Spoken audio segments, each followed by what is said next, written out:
अस्सलाम वालेकुम my dears. उम्मीद है कि आप सब ठीक होंगे। माय डियर्स, आज का हमारा टॉपिक ऑफ डिस्कशन है इलेक्ट्रॉनिक डिस्ट्रीब्यूशन, या हम इसे इलेक्ट्रॉनिक कॉन्फ़िगरेशन भी कह सकते हैं। ये क्या है? मैंने यहाँ पे एक लाइन लिखी है, distribution of electrons in shell, sub shells and orbital. यानी ये आप ए एल लिखते हैं, मैंने स्पेलिंग ऑर्बिट लिखा है, ये बेसिकली ऑर्बिटल है। यानी शेल में, सब शेल में या ऑर्बिटल्स में इलेक्ट्रॉन की जो डिस्ट्रीब्यूशन है that is known as electronic configuration या इलेक्ट्रॉनिक डिस्ट्रीब्यूशंस।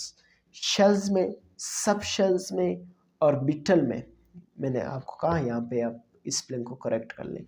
ऑर्बिटल्स में इलेक्ट्रॉन की जो डिस्ट्रीब्यूशन है, क्या इसमें, इस शेल में इतने इलेक्ट्रॉन्स, इसमें इतने, इसमें इतने, जो डिस्ट्रीब्यूशन ऑफ इलेक्ट्रॉन्स किसी भी शेल में, सब शेल में, ऑर्बिटल में, इसको बेसिकली हम इलेक्ट्रॉनिक डिस्ट्रीब्यूशन या इलेक्ट्रॉनिक कॉन्फ़िगरेशन के नाम से मुंसलिक करते हैं।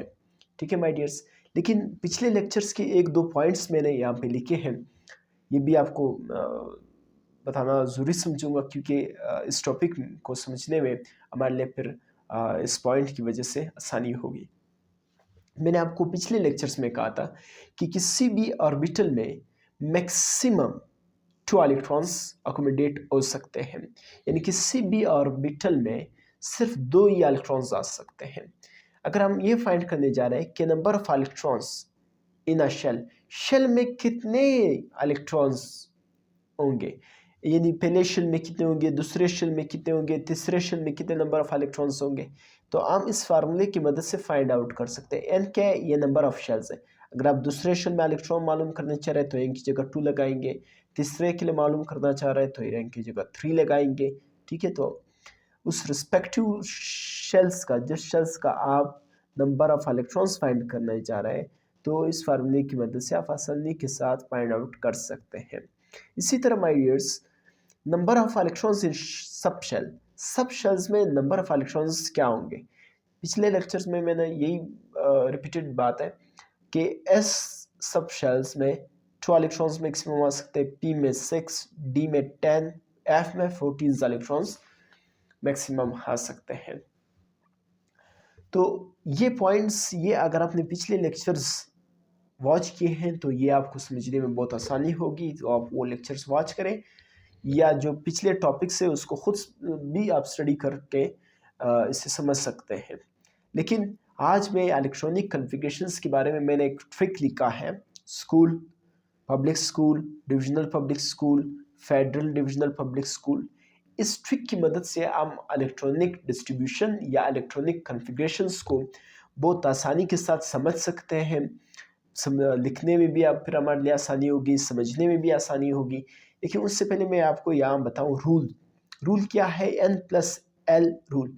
ये N+L रूल ये हमें क्या बताता है माय डियर्स? ये हमें किसी भी सबशेल का एनर्जी का ऑर्डर बताता है कि इस सबशेल की एनर्जी ज़्यादा होगी या इसकी होगी या इसकी होगी।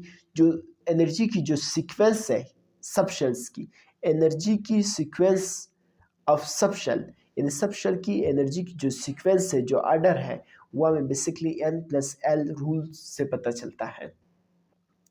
मैं थोड़ा सा कैमरे को माय डियर्स सेट कर लेता हूँ ताकि आपको ये जो हमारे नोट्स है वो आपको नज़र आ सके और आगे हम समझ सके। माय डियर्स, मैंने नोट्स को सेट कर लिया है। देखिए, इलेक्ट्रॉनिक कॉन्फ़िगरेशन को समझने के लिए आपने क्या समझना है? आपने सबसे पहले 2 दफ़ा 2 टाइम्स आपने स्कूल लिखना है, स्कूल स्कूल। फिर 2 दफ़ा आपने public school, public school, public school, 2 दफ़ा आपने ये लिखना है।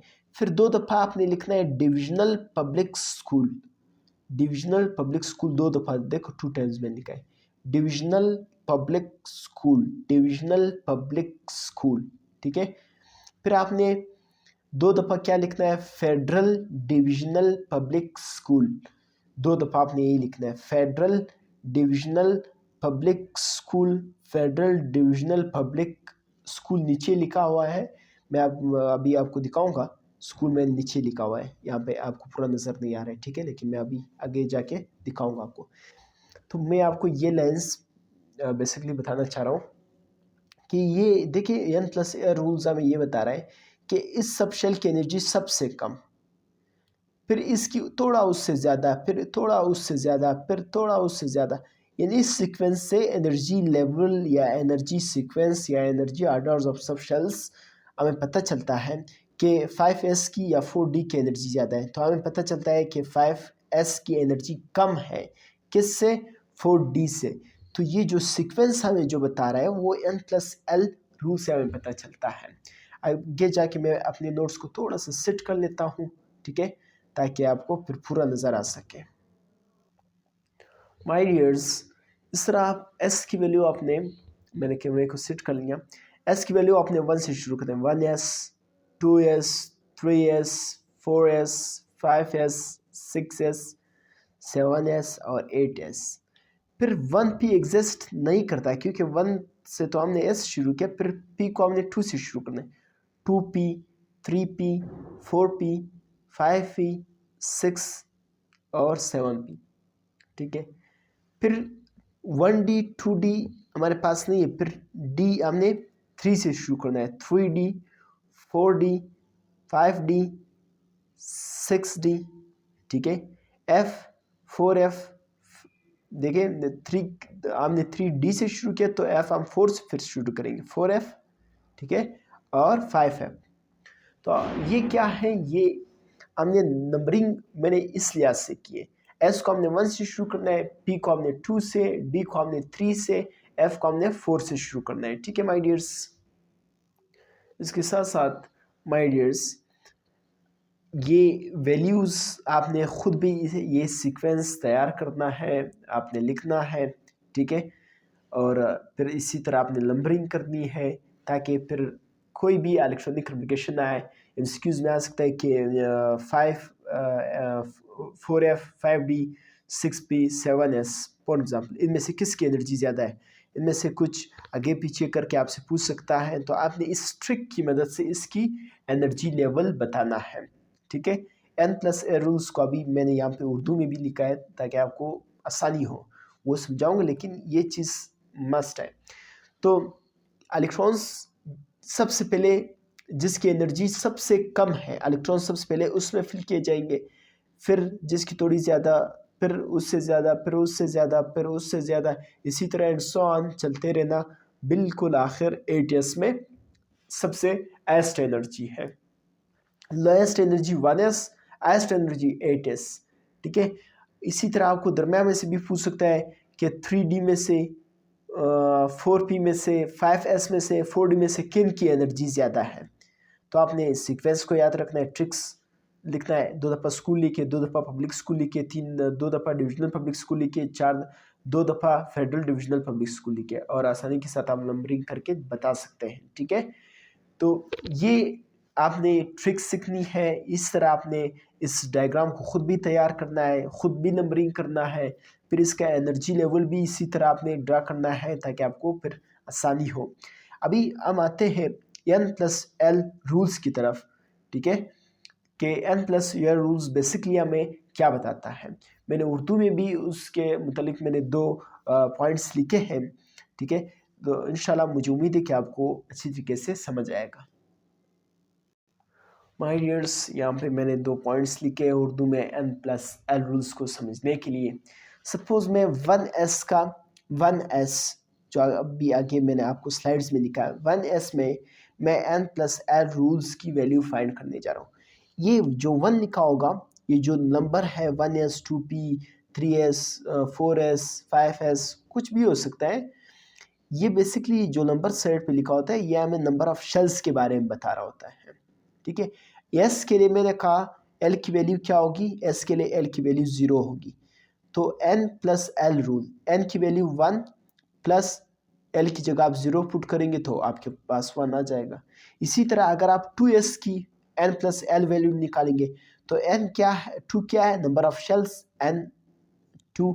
एस के लिए एल की वैल्यू क्या होगी, एस के लिए एल की वैल्यू 0 होगी, ये आपने याद रखना है, ठीक है। ये पिछले लेक्चर्स में मैंने आपको समझाया।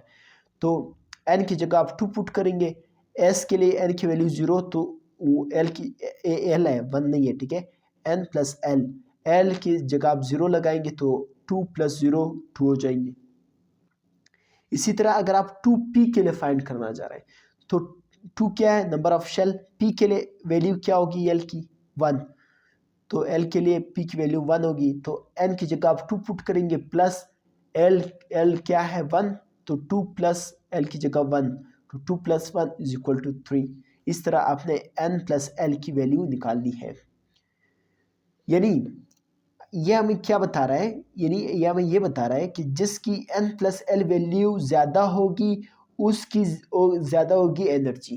यानी जिसका l + l, देखिए 1s की एनर्जी लेवल कम थी, ठीक है, पिछले अभी मैंने आपको दिखाया 1s 2s जो आपने डायग्राम दिखाया था अभी आपको, फिर 2s की उससे थोड़ी ज़्यादा, फिर 2p की उससे थोड़ी एनर्जी ज़्यादा होगी। क्यों? क्योंकि इसका n + l वैल्यू बढ़ रहा है, जिनकी n इसकी 1 आया, इसका 2 आया, इसका 3 आया, जिसका n + l वैल्यू ज़्यादा होगी मीन्स उसकी एनर्जी ज़्यादा होगी।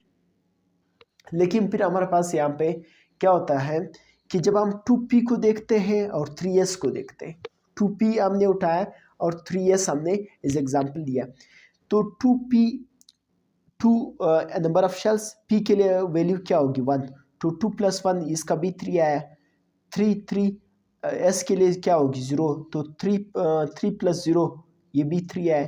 तो फिर इन दोनों की एनर्जी तो सेम होनी चाहिए, लेकिन 3s की एनर्जी ज़्यादा है। 3s की एनर्जी इन दोनों की तो n + l वैल्यू सेम आया, ठीक है, लेकिन इसमें से फिर भी 3s की एनर्जी ज़्यादा होती है। 3s की एनर्जी क्या होती है, ज़्यादा होती है 2p से। तो फिर n + l रूल में क्या बताता है कि अगर किसी में सेम हो n + l वैल्यू, तो सिर्फ n की वैल्यू को देखते हैं, जिसकी ज़्यादा होगी उसका एनर्जी ज़्यादा होगा। यानी ये क्या है, ये जो वैल्यू मैंने बताया ये क्या हमें शो करा है, n क्या है, नंबर ऑफ शेल्स, यानी जिसका n ज़्यादा होगा उसकी एनर्जी ज़्यादा होगी। अगर दोनों की एनर्जी सेम थी, फिर जिसका n ज़्यादा है, इसका n 2 है, इसका n जो नंबर ऑफ शेल्स है इसका 3 है, जिसका n की वैल्यू ज़्यादा होगी उसकी एनर्जी ज़्यादा होगी। ये simple concept n + l rules का था। यहाँ पे आगे मैं अभी आपको एक दफ़ा फिर वो स्लाइड्स दिखाऊंगा ताकि आपको नज़र आ सके। माय डियर्स, यहाँ पे आप देख सकते हैं इसकी एनर्जी कम है।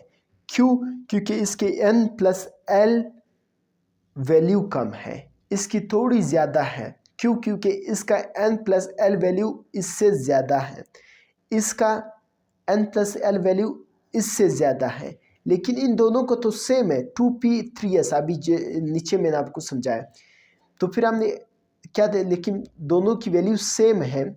देखिए 2 p के लिए 1 की वैल्यू क्या होगी, p के लिए 1 होगी, तो 2 + 1 3, और 3 और s के लिए 0, तो 3 + 0 3, तो इसका भी 3 है, इसका भी 3 है, n + l वैल्यू। फिर ये 3s की एनर्जी क्यों ज़्यादा है? क्योंकि इसका जो n की वैल्यू है जो 3 है वो ज़्यादा है, इसकी n की वैल्यू 2, इसका 3 है। फिर हमने n वैल्यू को देखना है, जिसका n वैल्यू फिर ज़्यादा था तो उसकी एनर्जी ज़्यादा होगी।